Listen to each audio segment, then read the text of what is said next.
డొమింగోస్ మాంటెగ్నర్ Latin అమెరికాలో పరిచయం అక్కర్లేని పేరు. బ్రెజిల్ టీవీ రంగంలో టాప్ ఆర్టిస్ట్. బ్రెజిల్లో హైయెస్ట్ పెయిడ్ టీవీ ఆర్టిస్ట్లో అతనొకడు. అంత పెద్ద నటుడు అనూహ్య పరిస్థితుల్లో మృతి చెందాడండోయ్. ఓ టీవీ సీరియల్ షూటింగ్ కోసం ఓ పల్లెటూరుకి వెళ్ళి ఆ సీరియల్ హీరోయిన్తో కలిసి రొమాంటిక్గా నదిలో స్నానం చేయడానికి వెళ్ళి ప్రమాదవశాత్తు కొట్టుకుపోయి ప్రాణాలనే కోల్పోయాడండోయ్.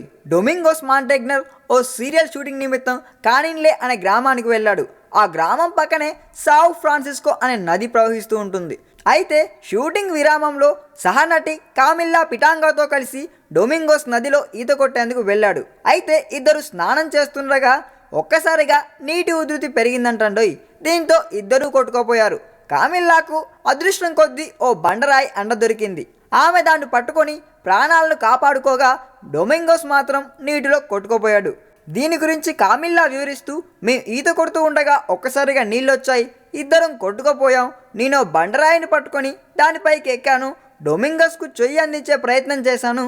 2 సార్లు దాదాపుగా దగ్గరికి వచ్చాడు, కానీ నా చెయ్యి అందుకోలేకపోయాడు. నా కళ్ళ ముందు కొట్టుకుపోయాడు అని ఆవేదన వ్యక్తం చేసిందండోయ్. ప్రమాదం జరిగిన ఒక రోజు తరువాత డొమింగోస్ మృతదేహం లభ్యమైంది. ప్రమాదం జరిగిన ప్రదేశం నుంచి 1000 అడుగుల తరువాత నీటి అడుగున 60 అడుగుల లోతుల్లో బండరాళ్ల మధ్యన ఇరుక్కపోయిన డొమింగోస్ మృతదేహాన్ని గుర్తించారండి. డొమింగోస్ భార్యకు 3 పిల్లలంట. ఈ వీడియో మీకు నచ్చినట్లయితే సబ్స్క్రైబ్ చేయండి. ఫిలిమి స్టార్స్ బోలెడంత న్యూస్ బోల్డ్గా.